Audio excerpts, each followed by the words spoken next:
Welcome to the Fast Track Cities Getting to Zero podcast. This month, we're talking about the experiences of heterosexual men living with HIV. In this episode, we hear from Donal and Ian, who share their diagnosis, personal journeys from two different eras. They reflect on how cultural and social attitudes have shifted over time, opening up about self-stigma, the reactions of people around them, and how dating and family life have evolved along the way. Together, they discuss how they worked through stigma and navigated the realities of dating, relationships, and family life. Yeah, I guess the main thing that kind of strikes me is that the difference between the times that we were diagnosed with HIV as well. Sure. Me being diagnosed in the 1990s and you a bit more recently. Literally 4-year anniversary, November. Yeah. Anniversary, for want of a better word. Yeah. But yeah, only 4 years. Yeah. And we were talking, and the amount that I sort of probably take for granted during that, me being diagnosed and the medication that's available now. Yeah. I didn't know anything about HIV before I was You didn't? diagnosed with it. No. Yeah. Which is strange, isn't it? Because you would have thought that over all those years, you know, that message should have kind of filtered down to the general public. So in a way, I knew more about it back in the 90s, because I think even before I was diagnosed in 95, I was quite aware of what HIV was and how you could pass it on. I did remember meeting somebody even before that in the earlier 90s that had HIV or AIDS, as they would say then. And I remember making out with them and kissing them and not being worried about it at that time. But there was still the kind of idea that was a risky What, just thing. kissing? Yeah. Yeah, and even after then I was diagnosed, I can remember like worrying, even though the doctors would tell you it would be fine, but still worrying about that, you know, am I gonna like, is it okay to go back to my mum and dad's house, you know, sharing cutlery or the stuff, Well, you know? yeah. So my partner's HIV negative, and our daughter's like 16 years old now, nearly 17. So she was born in 2009. And that was before U equals U was really a big thing, but they had something called the Swiss study. And that was where they realized that people on medication, their viral load is so low that they can't pass on the virus. Yeah. And it wasn't like that there is a less chance or small chance. It was like there was zero chance. But they can't, for some reason, they can't seem to say like zero chance. Statistically, it just doesn't seem to be able to work like that. But my doctor was confident enough to say, just go ahead and have your child naturally. Then, in 2008, 2009. Rather than sperm washing, which was the thing before, which was a whole weird It sounds process. weird. It does as well. sound, yeah. Like, so they basically take the sperm away and wash it and get rid of the virus and then do it artificial insemination, get the which was really marigolds on. very costly and not very romantic. No. So our doctor was confident enough and had to be very confident to say, But go confident ahead. in a knowledgeable way. Yeah, of course. Not, I mean, because of course he couldn't say that, and the hospital was behind it as well. You know, the St Mary's Hospital knew what we were doing, and he was recommending other patients to do that as well. So we did that, and that was years before U equal U became more of a big thing. And like I say, I was diagnosed 4 years ago, and U equals U was well established. Yeah. And even knowing that, and having been told by doctors exactly the same thing, you can't pass it on. I was not convinced. Yeah. At all. And zero confidence. Like how am I ever, like, no matter how many times you're told you can't pass it on, you still have that worry, and it's like, well, what am I actually worried about? Is it stigma? Is it this? Is it that? I think one part of it that I reminded myself, I'm not sure if they actually changed the law. You know, if you're on medication and you're undetectable, it went as far as actually changing laws and legislation that you don't have to tell someone that you're HIV if you have even unprotected sex. If you're, do you remember when that was? Or? No, but the laws have always been a bit vague, I think. I don't think you ever had to tell somebody if you used protection. No. And then, as far as that goes, I'm not actually sure about that. I think they've always kind of been a bit vague around I think it's the within laws. the last decade, 15 years or so, they actually changed the law and said, no, if someone's on medication, which added to the strength of the U equals U. Yeah, I mean, the message just doesn't seem to get out there. I mean, another way to reframe it, I guess, is thinking that, like, if you was to go to a club or somewhere and you was to you're going to meet somebody and have sex with them, who are you going to be safer with? You know, having sex with somebody that says, I'm HIV positive, but I'm on medication and I've got undetectable viral load, and having unprotected sex with them, or having sex with somebody at random that you don't know, and even having protected sex with them, but with the potential that the condom could break or something, you're actually going to be safer because the person who's HIV positive is having regular health checkups as well and being checked for everything else. Yeah. So generally you're going to be safer. If you had a condom in the mix, which you probably should be doing anyway, then you're definitely 100%, there's no question. You could bet your house on it. Yeah, but knowing what I know now, it's like you're much safer off with someone that's got HIV because they really do know the deal. They know where they're at, I've got friends who are like, oh, I'm not getting a test. Or, I don't want ignorance is bliss kind of thing. And it's like, oh my God, honestly, please. Absolutely. I mean, apart from any other sexual virus that they might have, or disease they might have, there's the fact that they could be HIV positive and the viral load could be higher and they could pass it on. Well, and my diagnosis, I was a really late diagnosis. I acquired HIV in Spain under certain circumstances, and I had a couple of relationships afterwards, and was relying on the girls going to clinics and being really responsible and getting results and thinking that was an okay way of me knowing that I was okay. And then came back and had another relationship. Someone told me to get a checkup for chlamydia, and went for a check for chlamydia, and ended up finding out that I had actually had HIV for about, my CD4 count was at 70. Right. So really advanced. Yeah. So thanks to her for thinking that she gave me chlamydia. But I mean, it's so easy to get missed. Yeah. And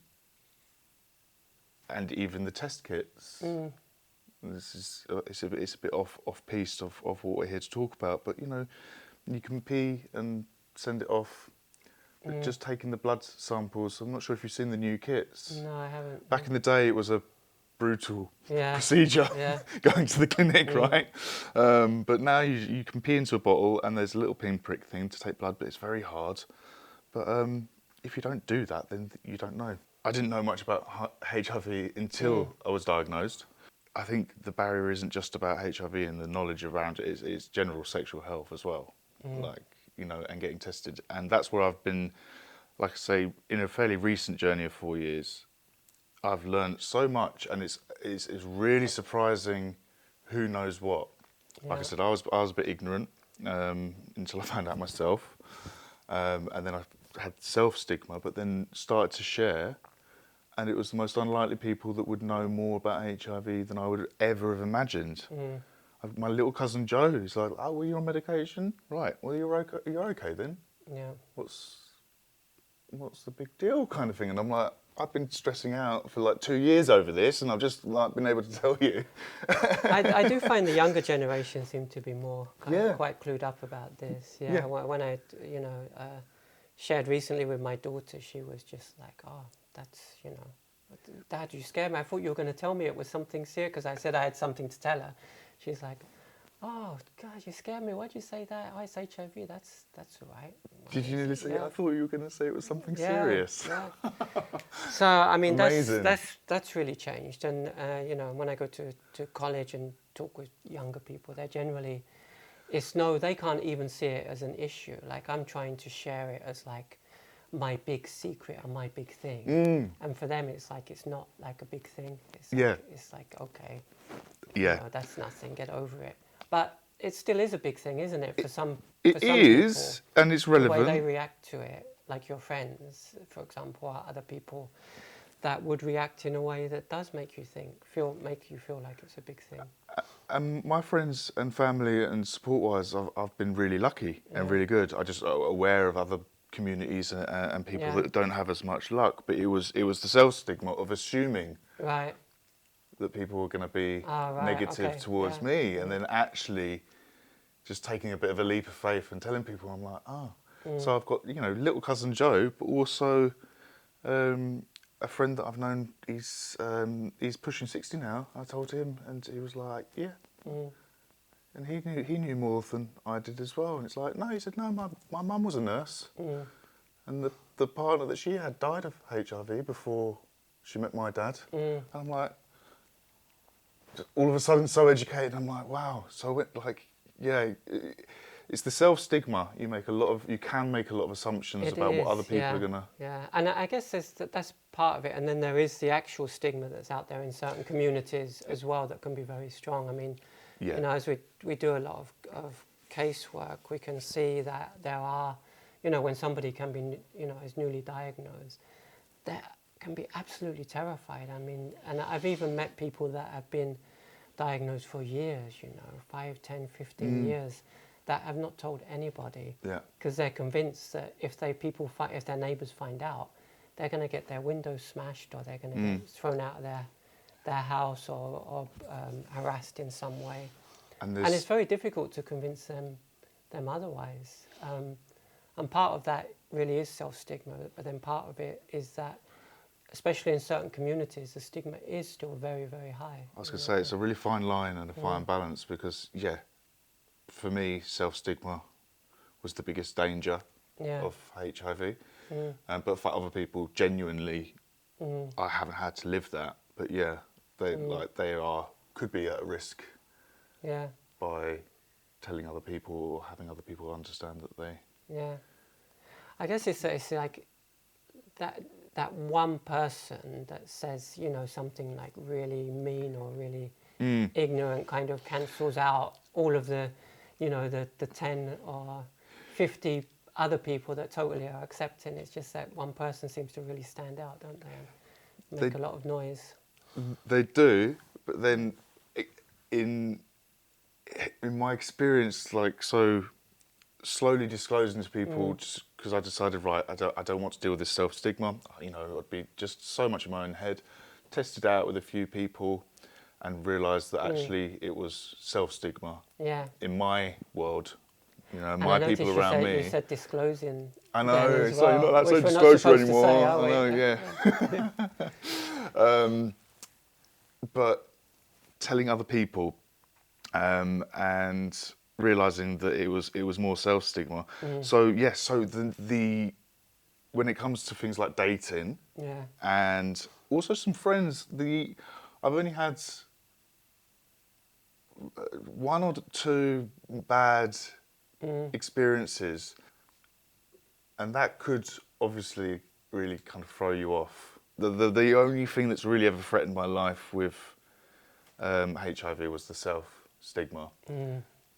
And sitting there and working through that by lots of tears and support and time, I think. I think the best advice I give to anybody that's going through, because it's not just HIV, but anyone that's going through a crisis or a trauma, because people contract HIV from different ways. People have all sorts of crisis and trauma, but it's like it does take time and tears and to share it, and, you know, like you say, not bottling something up for 25 years. I think sometimes people some people have been living with it for a long time, kind of carry the trauma through, and then it's more difficult to let go of it. I mean, I think for me, there was much longer time, being diagnosed in 1995, of perhaps like I think there was a period, like 5 years went by before I even met another HIV positive person or talked to anybody about it, like openly in that way, because it just, support wasn't really around, especially for heterosexual people. And I think dating was very different back then. So when I was diagnosed, it was pretty much, it wasn't quite a death sentence, but there was still, they were trying to Those instill adverts hope. had only just come off But the you were TV. still thinking like, okay, well, they're just trying to be nice, and they're telling me it's going to be medication is good, but I should realistically give myself like 5-10 years, and do what I can to live in that time. And I'm not really going to be able to have a relationship again. I might be able to have sex again, but I'm probably not really going to be able to relax and enjoy it, and I have to be super careful. Or I might find somebody, if I'm lucky, that's HIV positive. But how the hell am I going to do that? Because there's no support groups and nothing around. And then the very first dating sites I remember for HIV positive people, the idea was that you could only really date somebody that was HIV positive. And so and when we go to meetings, the first straight talk meetings, it really was like a pickup place. Everyone would go there just to pick people up, and we'd all go to the pub after. And the whole thing was not really to talk about what it meant to be like living with HIV. It was just to hook up with somebody. And I think that's just changed drastically. And in fact, all of the guys I know from that time, including myself, have all ended up with HIV negative partners.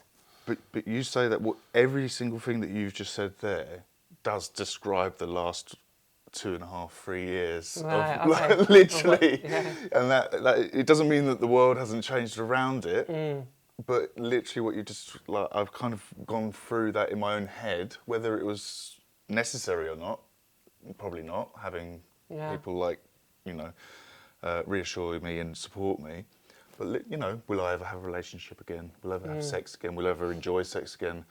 If I go on a date and I don't need to disclose it, well, then what if we end up really liking each other and it goes further, and then I've got a big secret that I'm like, all of those problems. So everything that you just described there is still really, really, like, current, even though it shouldn't be.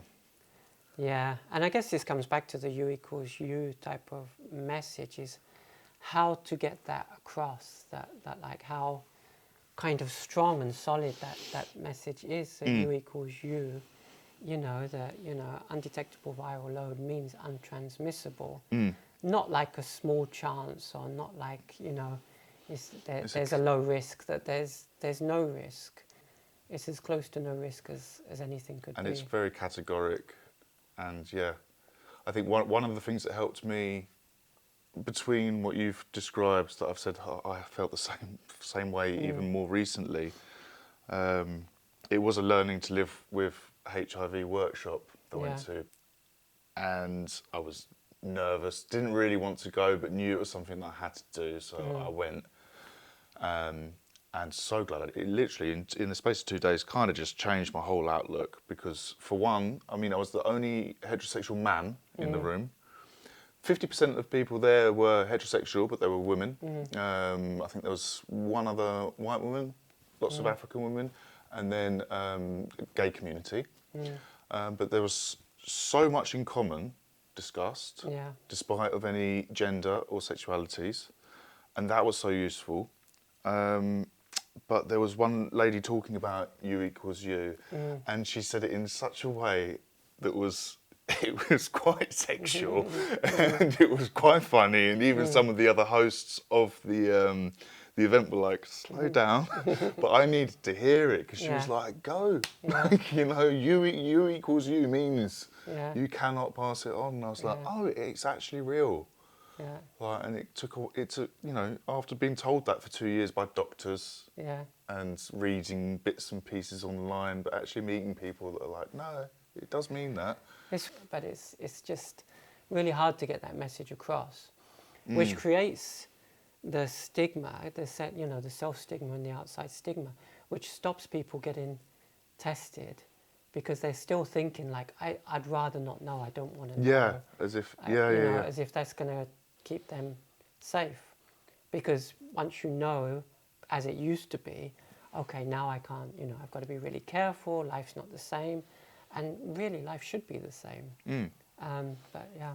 Yeah, it's got its ups and downs. You have a bottle of pills on Biktarvy, and I have to take one every day. And it's not a nice reminder all the time. Sometimes I don't think about it, sometimes I do.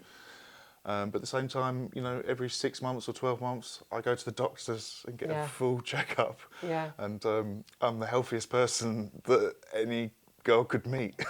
Honestly, I'm more worried about, everyone else, to be honest, these days. Now I know, but yeah. And that's the actual way of getting to zero as well. They're talking about this getting to zero project, or, zero HIV transmission. And by doing that, by people like us that know that we're HIV positive, on medication, undetectable viral load, that's going to kind of nip the virus in the bud, isn't it? It's going to stop people passing it on. Well, and it seems to be working, but actually people being medicated and getting to undetectable status is something like 95% or even more. Yeah. I can't remember the exact statistic, but yeah, it's a really high statistic of people that have found out they have had HIV and then started medication and are undetectable. Yeah. And that is the start of wiping it out, for sure. Yeah, and that's why the opt-out, in emergency, centres and things like that, seems to be working really well. That you just get people tested however you can, and then get them on medication. So yeah, how are you approaching dating, Donal? So there's different apps that are available for a start. So obviously the most popular dating app, let's use Tinder as an example, but there's versions of that where you can your status of HIV or...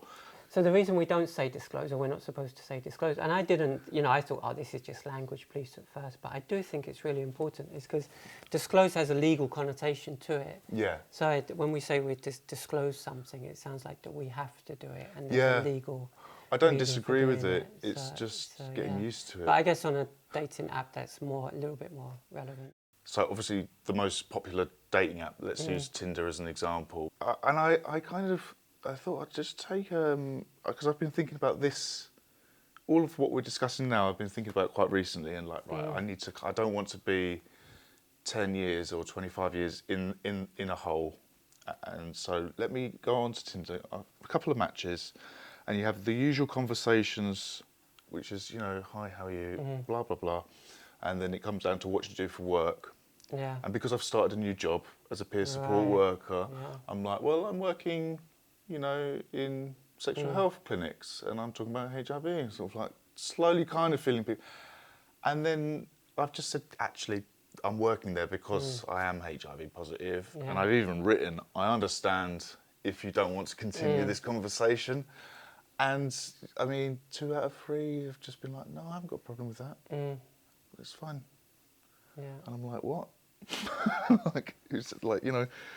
So it really is it's a matter of just putting yourself out there.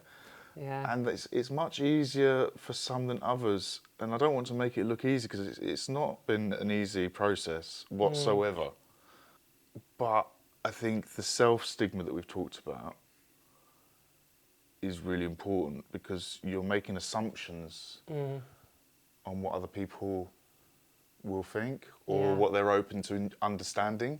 Yeah. And obviously, because you've got so much going on in your own head potentially about it being such a negative thing, that the other person is going to assume your thoughts. Right. And if you can just get them, I guess, to go and do their research, if they don't know about it, to do their research and then to come back and think, there might be then something attractive about the fact that you are, that you've got this other side to you, that, you've got this, and you're being transparent about that, and you've been through some kind of difficulties and overcome it and come to the other side. I think the more that people talk about HIV, and share the status and have these kind of conversations and everything else,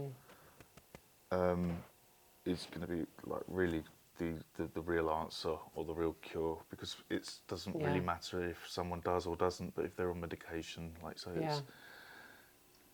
it's undetectable, it's untransmittable, and that dating and meeting other people is about awareness. Yeah. And people being aware. So it shouldn't be a big deal for me to go on a date and say, oh, I'm HIV. It's like, would you go on a date and say, oh, I got gonorrhea when I was 19? No, because you can take a pill and it's done. You're just like, but it's the same kind of difference with HIV. If you're undetectable and you take a pill every day, it's exactly the same. Yeah. But there's this whole stigma, whether it's internal or external, and this whole massive conversation about it that makes it a bigger deal. Yeah, it makes you wonder, doesn't it? Because you could say the same about, should you have to share anything about yourself? Like, would you say, if you go on a date with somebody and you're just having sex, do you have to, share that you've got ADHD or somebody that has autism or anything else? Because the idea being behind that is it shouldn't matter when you're having sex. But what if that person falls in love with you and wants to have a relationship with you, but actually they don't want to be in a relationship with somebody with ADHD? It's happened a few times. Autism or something else, yeah. You're describing my last 3 relationships, Ian. But you shouldn't have to say no, that, I didn't even know. I was only diagnosed ADHD about a year ago. 3 years ago. Yeah. But funny. Yeah, but exactly, really good point. Yeah. Yeah. So generational wise, I'm 58, 59, I can never remember now. As the older you get, it becomes less of an issue, the actual years. And diagnosed in 1995, so like 30 years ago. So most of my adult life I've been HIV positive, which is really strange to say. And did you know when you were diagnosed? I knew almost straight away, yeah, because I had a test just before and that was negative, and then this one came out positive, so I can kind of pinpoint it to within a few months or 6 months or something. Yeah. I've kind of been able to pinpoint it. I'm 39, 40 in a few months, and diagnosed 4 years ago, but was probably carrying it for a few years before that. And generational-wise, the one thing that lots of people say, and it's true, is I grew up in the 80s, so I grew up with all of the adverts around AIDS, the tombstone adverts, it being called AIDS, Freddie Mercury, all the newspaper headlines, kids being excluded from school, children, because they got it through haemophilia or something, and demonstrations outside schools to get the children kicked out. The terrible stories. I can remember being in San Francisco in the 80s and the AIDS tents where there'd be people camping outside the what they call it, not the council, but the council in America, where there would be people basically dying on the streets trying to get treatment and things like that. So those memories are very deeply ingrained, I think, in my generation. So there will be people growing up from the 80s and 90s that I still think of it as AIDS, that you've got AIDS, and that you're going to die, or that you're very infectious, that you're going to pass it on. Your generation might be slightly different to that. And then you've got the younger generation again, which is interesting, as I was talking about before, and telling my daughter or younger people at college that they will be almost dismissive of it. It's like some people will be like, oh, that's nothing. That's, HIV, that's not a thing, that they won't see any seriousness about it because they won't know the history around it. But then there's a flip side to that of people not knowing anything about it at all because it's not mentioned. And then they might start to hear about it and find things out. And if the information is not really out there.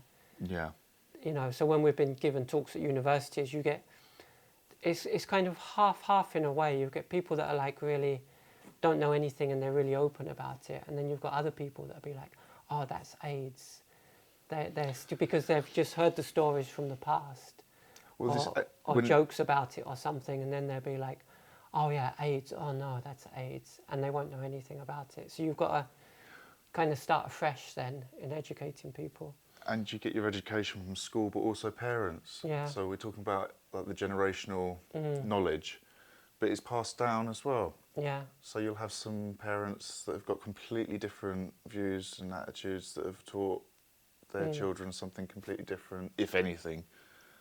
And so it's sort of still kind of filtering through, I think, probably. And that's before you even bring in communities into it, like, across, race, sexuality, culture, religion, which is going to add like a whole new dimension to it, which I'm very aware of doing the casework that we do, is that, being, a white guy from the UK, I have a certain amount of privilege in that kind of allows me to be much more open about my status and talk about it than somebody from a different culture would have, where the stigma is still very high. And when I talk to somebody from African or Caribbean or India, Asia perhaps, they say perhaps, well, I do understand now, but they might say, you don't understand, I can't be open about it because in my culture the stigma is still really high, and they're still feeling that they're going to be excluded from family, friendship groups, church, that they can't share their status because it's just really, really not accepted. And then they feel much more as I did back in the 90s about it. It seems to be stuck there in some way.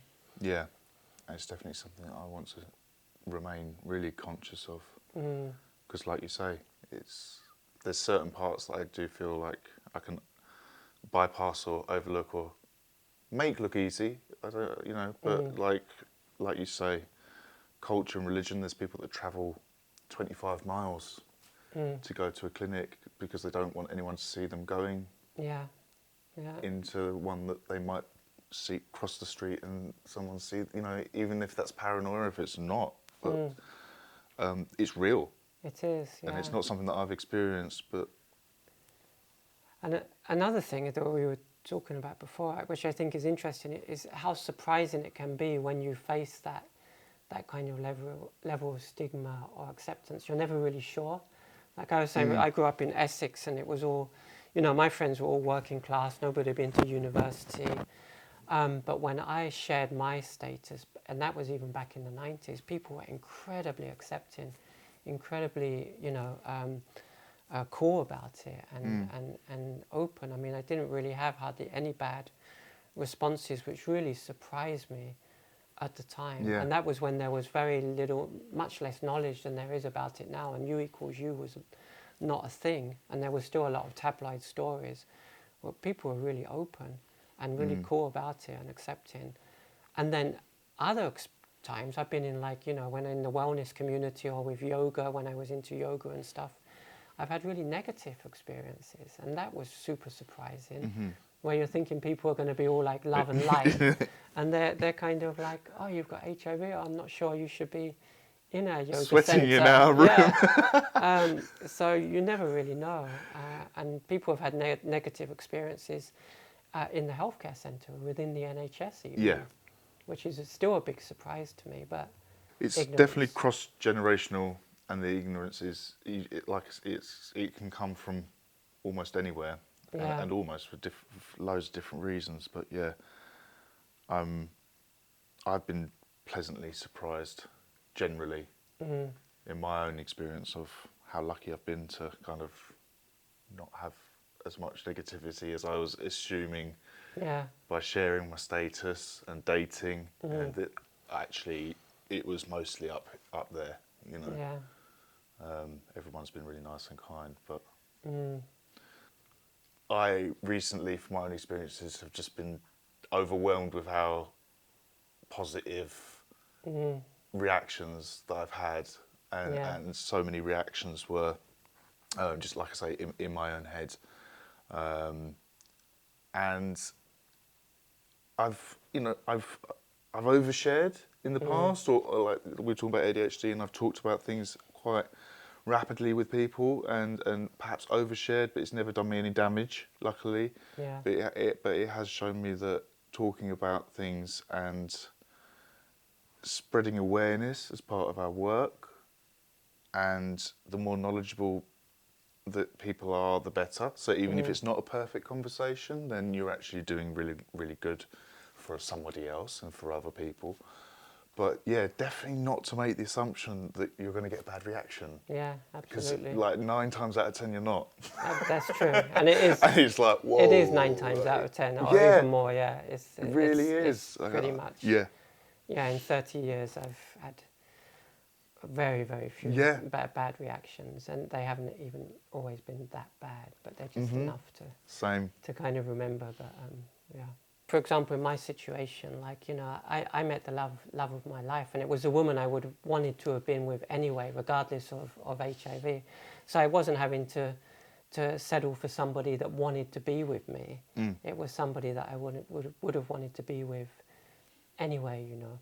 So I think that's, you know, and that is the reality, I think, you know, that's out there, actually, is that, you know, when we find somebody that we're going to, you know, fall in love with, it shouldn't really be an issue, and I don't think anybody is going to be put off by us being HIV positive, you know. And, you know, it's kind of a cliche, but if they are, they're probably not really the person, you know, the other person is out there around the corner.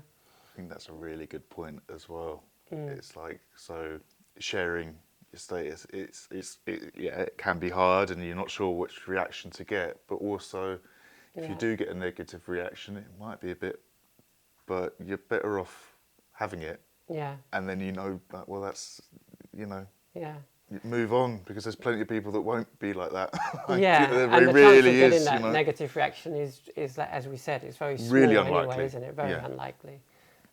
You know, it's hurtful when it happens, but it's unlikely to happen. And your daughter's reaction sounds incredible. Yeah, the fact that she was, you know, when I said, like, I've got something to tell you, and then I told her, and she said, Dad, you had me scared. It's wicked. HIV, that's nothing, you know. Yeah. So good. Thank you to Donal and Ian. The views shared in this episode are those of the contributors. We all bring our own perspectives, shaped by personal experiences.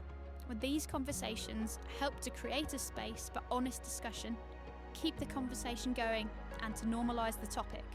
Thank you for listening, and we hope you tune in to the next episode.